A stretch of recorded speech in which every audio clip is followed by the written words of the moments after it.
The champagne was still bubbling in my glass when Philip Reynolds announced the $8 million bonus pool. I've been with the company for 10 years, 10 years of 15-hour days, 10 years of missed birthdays, missed anniversaries, missed everything that mattered. 10 years of building something from nothing. The Nexus system was my creation. Every line of code, every architecture decision, every sleepless night spent debugging problems that shouldn't have existed. It was all mine. I built it from scratch. I poured my entire professional life into making it work. And now, at the company's victory celebration, Philip was handing out bonuses. The numbers started coming in. 5,000 here, 10,000 there, 20,000 for the senior account managers. Even a receptionist got 3,000 for exceptional support. Then my name was called. Max Turner. I stood up, fixed my tie, walked to the stage. Congratulations, Max. Your contribution to the Nexus system has been invaluable. Philip handed me a check with a smile that didn't reach his eyes. $2,000. 2,000. I looked at the check. Then I looked at Philip. Thank you, I said. Because what else was there to say? The crowd clapped politely. Some of them knew. Some of them had to know. They'd seen me in the office every weekend. They'd seen me on the floor at 3 a.m, coffee in hand, trying to fix a bug that was threatening the launch. But they clapped anyway. Then they announced the final award. Travis Reynolds, Philip's nephew, the intern who'd been with the company for 3 months, the kid who didn't know where the server room was, who spent his days on his phone and his nights at the bar. $700,000 for exceptional project leadership. Travis jumped up from his seat like he'd won the lottery, which I guess he had. He bounded to the stage, grabbed the oversized check, and held it over his head like a trophy. I stood there with my $2,000 check. It was a piece of paper that felt like a burning brand. I didn't say anything. I didn't make a scene. I just walked back to my seat and sat down. The celebration continued for hours. I excused myself and went straight to HR. Brian Cortez was the HR director. He was sitting in his office with a smug expression, like he'd known I was coming. Max, he said, leaning back in his chair, I thought you'd be celebrating. I need to talk about the bonus allocation. Because of Travis? Because of the discrepancy. $700,000 for a 3-month intern, $2,000 for the person who actually built the system. Brian sighed like he was explaining something to a child. Max, you need to understand the bigger picture. Travis is family. He's going to be running this company someday. We're investing in his future. By giving him money he didn't earn, by showing him that loyalty matters. That's what you're not getting, Max. It's not about the code. It's about the relationship. I've been here for 10 years. I've given everything to this company. I built the system that's making all of this possible. And we appreciate that. We really do. But appreciation isn't the same as ownership. You're an employee, Max. Nothing more. I sat there, looking at him. $2,000, I said. Look, Max, I'm going to be honest with you. He leaned forward, his voice dropping. You've got a good job here at a stable job. You know how many people would kill for your salary, for your position? You're not going to get what you think you're worth anywhere else. So, this is what I'm worth? $2,000. Right now, that's what you're worth to this company. You can take it or leave it. I looked at the check in my hand. Then I looked at him. Okay, I said. I stood up and walked out. The next morning, I found the demotion letter on my desk. Effective immediately, Max Turner is reassigned from senior software engineer to administrative assistant. Brian's signature was at the bottom. Philip's initials were at the top. Because you talked to HR, the letter said, this decision is final. I didn't need to ask what this was about. They were punishing me for questioning the system, for thinking I deserved more than what they decided I was worth.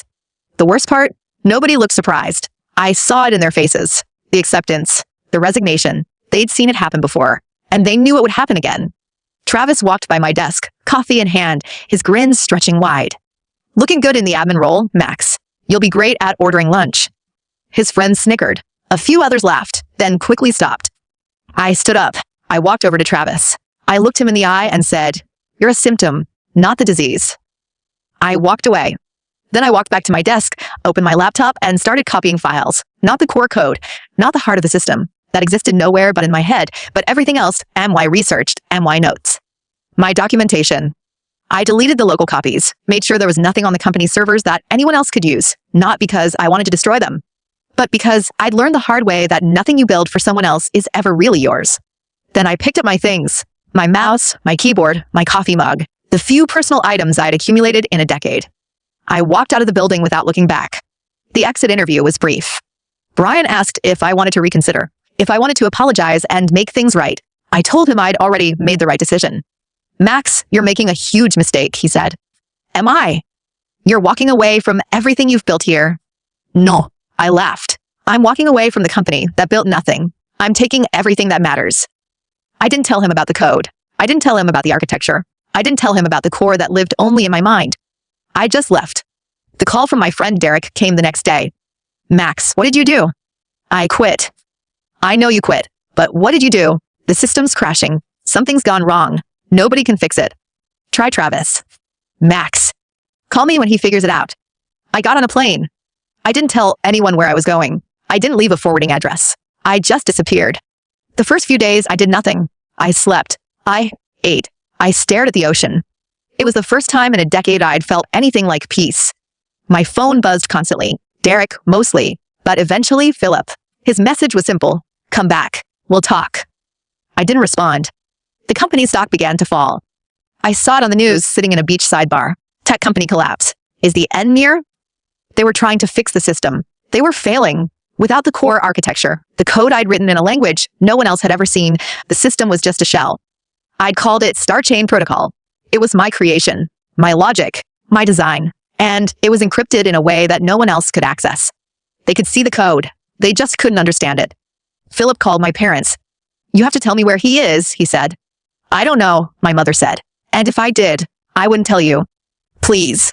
The company is falling apart. You paid him $2,000, Philip. Do you know how much he gave you? Do you know what he sacrificed for you? You didn't value him. And now you're paying the price.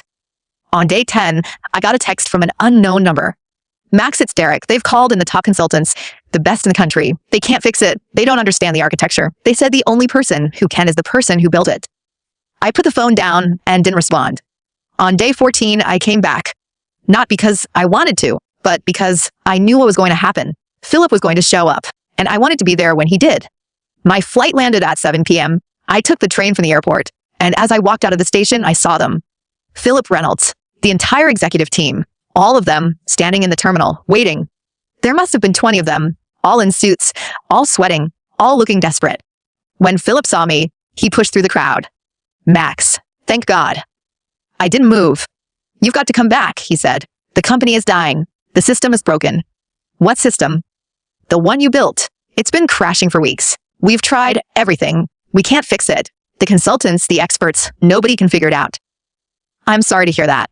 Max, I'm begging you. Come back. I'll pay you whatever you want, whatever it takes. I looked at him. You mean that? Anything. I'll give you anything. I smiled. For the first time in weeks, I smiled. Okay, Philip, I'll come back, but on one condition. What? I told him, and the look on his face made every single minute of the last 10 years worth it. Philip Reynolds looked like a man who'd been swimming in open water for 2 weeks and had just spotted land. His expensive suit was wrinkled. His hair was disheveled. His eyes had the wild, desperate gleam of someone who'd run out of options. Anything, he repeated. Just say the word. I let him stand there for a moment. Let the silence stretch. Let every person in that crowd wonder what I was going to say. Okay, Philip, here's what I want. I held up one finger. 51% of the company. Transfer it to me. $1. You and your nephew get to keep the other 49. His face went white. The executives behind him started murmuring. Max, that's non-negotiable. I held up a second finger. A public apology, not in writing, die in person. You and Travis stand in front of the whole company and admit that you were wrong. You admit that your nephew couldn't code his way out of a paper bag. You admit that you undervalued me, and you admit that the only reason this company is still alive is because I built the system you couldn't replicate. Philip's jaw tightened. Third, I said, I get full control of the technology division. Every hire, every fire, every decision. You don't touch my department. You don't even look at it without my approval. The intern who's been sleeping with the marketing director, he's gone. The senior VP who's been embezzling from the travel budget, he's gone. The entire culture of nepotism and incompetence, done. Philip stood there, swaying slightly. You're asking me to give away my company, he said. I'm asking you to pay what you owe. You spent 10 years taking everything I built. You gave me $2,000 for a system that made you a billionaire. Now I'm taking what I deserve. If I say no, then you watch your company go bankrupt. The system stays broken. The consultants keep failing. The stock keeps falling. And in about 6 months, you'll be selling your house to pay your lawyers. You couldn't do that, he said. I can that I did. The architecture I built, the Star Chain Protocol, it's proprietary, it's encrypted. You can't access it, you can't replicate. It's the scaffolding that holds up everything you've built. Without it, you've got nothing. Philip looked at the executives behind him. They were all staring at me like I was the ghost of their worst nightmares. How do I know you can actually fix it? He asked. How do I know you're not bluffing? Give me a terminal. I'll prove it. We went back to the office. The building was dead. No employees. Just a skeleton crew of maintenance staff and a few nervous executives who'd been ordered to stay. The server room was a disaster. Red lights everywhere. Error messages scrolling across every screen. The system was in cardiac arrest. I sat down at the console. Philip stood behind me, flanked by 2 security guards who looked like they'd rather be anywhere else. You've got 1 hour, Philip said. I'll take 20 minutes. I started typing. The star chain protocol was my creation, a language I developed over years of insomnia and obsession. It was elegant, efficient, and completely incomprehensible to anyone who hadn't spent a decade inside my head. I didn't fix the system. I rebuilt it, rewrote the corrupted code, reestablished the links that had been severed, restored the backup protocols that Travis had accidentally wiped. 22 minutes later, I hit enter. The red lights turned green. The error messages stopped scrolling. The system came back online. Philip stared at the screen. His mouth opened, closed, opened again. How? I built it, I said. I know every line of code. I know every vulnerability. I know every secret. Max E. Sign the papers. Transfer the shares. Give me what I asked for. The meeting was held in the boardroom. 3 lawyers, 2 witnesses, Philip's personal accountant, and me. Philip signed the transfer documents with a shaking hand. His face was gray. His eyes were empty. He looked like a man who'd just signed his own death warrant. Travis was there too. He started crying when he saw the papers. Started begging Philip not to do it. Uncle Phil, you can't. This is our company. Ours. Shut up, Philip said. Just shut up. It's because of him. He's been planning this for years. I looked at Travis. You're right. I have been planning this. Not because I wanted to steal your company. Because I knew you'd steal mine. I just got there first. What are you talking about? I've been building my own backup this entire time. Separate server, separate code base. Everything I needed to rebuild the system from scratch, that I didn't do it to destroy you, that I did it to protect myself. From what? From this. I gestured at the boardroom. From the moment you got comfortable, from the moment you thought you could treat me like I was disposable, that I knew this day would come. I've been waiting for 10 years. Travis tried to argue. His voice cracked. He started blaming me, blaming Philip, blaming anyone except himself. But nobody listened. The lawyers finalized the paperwork. The shares were transferred. The company was mine. The press conference was held the next morning. Philip stood at the podium with me. He was supposed to be the face of the company. He was supposed to be the hero. But his face said something different. There's been a change of leadership, he said. Max Turner is now the majority shareholder and CEO of Reynolds Technologies. I'll be stepping aside. The reporters erupted. Questions everywhere. What happened? Why? What's this about? I'll be making no further comments, Philip said. He walked away from the podium, left me standing there, facing the cameras. I stepped up to the mic. Here's what's going to happen, I said. This company has been run on nepotism and politics. That changes today. New leadership, new culture, new vision. But what about the system? Someone asked. What about the Nexus system? You're looking at the only person who can keep it running. I built it. I maintain it. And from now on, I'll be the one deciding how it's used. The transition wasn't easy. Philip didn't want to go. He fought every step of the way. He tried to undermine me. He tried to turn the board against me. He tried to leak stories to the press about my unethical takeover. The board didn't care. They'd seen the system crash. They'd seen the stock tank. They'd seen Philip fail. I was the only one who'd fixed it. I was the only one who could keep it running. Philip's attempts at retaliation backfired. The more he fought, the less people trusted him. The more he complained, the more people remembered his failures. Within a month, he'd left the building for the last time. Travis went with him. The first thing I did was fire the incompetents. Brian Cortez, the HR director who told me I was worth $2,000, gone. The senior VP who'd been embezzling, gone. The marketing director who'd been sleeping with half the company, gone. And the entire culture of nepotism replaced with merit. I hired new people, smart people, people who'd been overlooked by the old regime, people who'd been passed over for promotions because they didn't play the right politics. Within 6 months, the company was unrecognizable. Productivity tripled. Innovation soared. The culture shifted from entitlement to excellence. And the stock, it recovered. Then it soared. Then it hit an all-time high. I didn't enjoy the victory as much as I thought I would. There was no champagne, no celebration, just the quiet satisfaction of watching something I'd built finally be valued. I sat in my new office, looking out at the city. 10 years ago, I'd been a kid with a dream and a laptop. I'd built something from nothing. I'd poured my entire life into it. And now it was mine. Not in the way I'd imagined. Not with fireworks and triumph. But mine. Philip called me one last time. Max, I know I don't deserve anything from you, But I need to ask you something. What? The system, the architecture. How did you build it? How did you make it unbreakable? The same way you broke it, by spending 10 years in a room, learning everything there was to know, by reading the books nobody else read, by writing the code nobody else could write. I could have done that. You couldn't. You were too busy counting your money, too busy promoting your nephew, too busy thinking you could buy your way out of every problem. That's not fair. It's not fair that I spent 10 years building everything you have. It's not fair that you gave my life's work to a kid who couldn't even spell JavaScript. But here we are. Fairness doesn't matter. Results matter. What do you want from me? Nothing. I've already taken everything you had. He hung up. I never heard from him again. Months passed. The company thrived. I kept building, kept innovating, kept pushing. But I never forgot the lesson.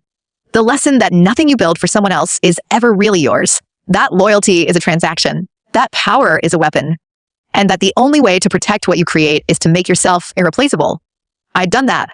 I'd made myself the only person who could run the system. And now I was the one in control. Philip Reynolds tried one last time to take everything back. He filed a lawsuit claiming I'd used coercion and manipulation to force him into the share transfer. He hired the best lawyers money could buy. He gave interviews to every business publication that would listen. None of it worked. I had the evidence, the signed documents, the witnesses, the video from the press conference where he'd voluntarily stepped down. The judge threw out his case in less than an hour. This is a waste of the court's time, she said. The transfer was legal. The signature was his. There's no evidence of coercion. Philip sat in the courtroom, his face ashen. His expensive lawyers shuffled papers and said nothing. I walked out and didn't look back. Travis tried his own approach. He went to the press, claimed I'd bullied him, claimed I'd made up lies about his technical incompetence, claimed he was the real victim. The journalists loved it. They printed his accusations. They ran headlines like, "Fired nephew speaks out against corporate power grab." I didn't respond. I didn't need to. Because the tech community knew the truth. The developers who'd worked under Travis had already spoken. His incompetence was legendary. His code was a punchline. Within weeks, the story died. Travis had made himself irrelevant. The company kept growing. I wasn't just the CEO now. I was the architect, the vision, the person who could see 10 steps ahead. I stopped thinking about Philip and Travis. They were ghosts from a past I'd already buried. But the lesson stayed with me. Never trust people who value loyalty over competence. Never give away the keys to your kingdom. And never, ever let anyone make you feel like you're replaceable. Because you're not. I met someone. Her name was Emma. She was a designer I'd hired after the restructuring. She was brilliant, honest, and completely uninterested in my money or my title. "I don't care about the company," she told me on our third date. "I care about you, the you that stayed up all night fixing other people's mistakes, the you that refused to settle, the you that walked away and built something better." "How do you know about that?" I asked. "I've been paying attention. People talk, and what they say about you. It's not always flattering, but it's always interesting." "Interesting how?" "They say you're cold, calculating, that you don't let anyone get close." "And what do you think?" "I think you're careful, not cold. There's a difference." We married a year later. Small ceremony, no press, no drama, just us. The lawsuit came 3 months after the wedding. Not from Philip, from someone I'd never expected. A former employee, a mid-level manager named Susan, who'd been fired during the restructuring. She claimed I'd discriminated against her because of her age. Claimed I'd targeted her specifically to make an example of her. It was a lie. She'd been fired because she couldn't do her job, because she'd been spending her afternoons shopping online and her mornings gossiping about her colleagues. But she had a good lawyer, and she knew how to make noise. The case dragged on for months. The press loved it. Every day, there was a new headline about the ruthless CEO and his victims. I didn't let it distract me. I kept building, kept growing, kept proving that the company was better than it had ever been. And when the case finally went to trial, I won. Not because I was ruthless, but because I was right. The aftermath was strange.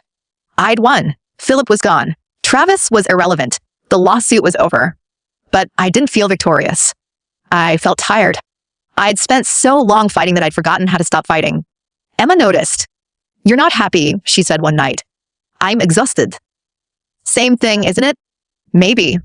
You've got everything you wanted. The company, the money, the respect. And you still look like you're waiting for the next attack.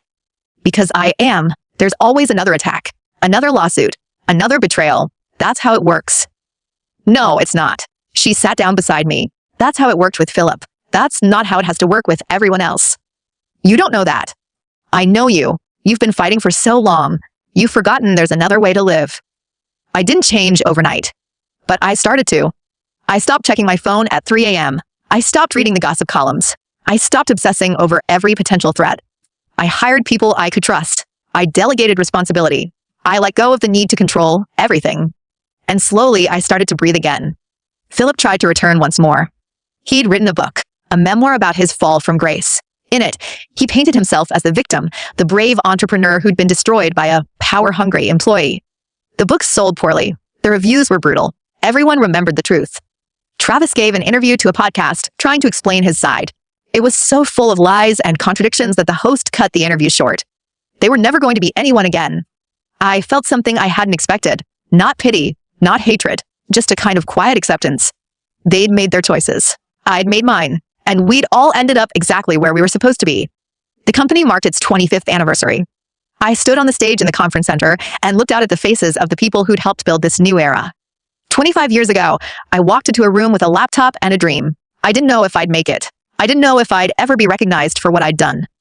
The crowd listened in silence. 10 years later, I was told I was worth $2,000. I was told I was replaceable. I was told that my contribution didn't matter. Some of them looked uncomfortable. Others nodded. And now I know the truth. I built this company. I built the system that runs it. And I built the team that's going to keep it running long after I'm gone. I raise my glass. Here's to the people who stayed, who believed, who refused to settle. Here's to all of you. Travis Reynolds died 6 months later. A drug overdose. He'd been struggling for years. The money, the fame, the destruction of his reputation. None of it had been easy. I didn't attend the funeral. I didn't send flowers. But I thought about him. He'd been a kid, really. A kid who'd been handed everything he'd never earned. A kid who'd been told he was special when he was just ordinary. He'd never had a chance to be anything else. I didn't forgive him. I couldn't, but I understood him. And that was enough. Philip outlived his nephew by 3 years. He'd moved to a small town on the coast. I heard he'd started a small business, something modest, something he could manage without the pressure of a huge company. I heard he'd remarried, found someone who didn't know him as the man who lost everything. Good for him. I meant it. I really did. I stepped down as CEO of the company 10 years after the restructuring. Not because I had to, because I wanted to. The company was in good hands. The team I'd built was stronger than I'd ever been. They didn't need me to hold their hands anymore. I moved to a quiet house by the ocean with Emma. We spent our days walking the beach, reading books, watching the sun set over the water. I didn't write code anymore. I didn't have to. The system I'd built, the star chain protocol, the architecture that had saved the company, it was still running, still secure, still unbreakable. But I'd stopped caring about it because I'd finally figured out what mattered. Not the money, not the power, not the revenge, the peace. The day I walked away from the company for the last time, I stood in my office and looked out at the skyline. I thought about the young man I'd been, the one who'd believed that if he worked hard enough, he'd be recognized, the one who'd been so naive. I didn't feel sorry for him. He'd learned, he'd grown, he'd become someone who could protect himself. And now he was done fighting. The final time I thought about Philip Reynolds was years later. I was sitting on the porch of my house, watching the waves, when I saw it on the news. Philip had passed away. I didn't cry. I didn't feel sad. I just felt a kind of distant acknowledgement. He'd been a good man once, before the money and the power had corrupted him, before he'd forgotten that the people who built his empire were the ones who deserved the credit. "I'm sorry you never learned that," I said to his ghost. And then I let him go.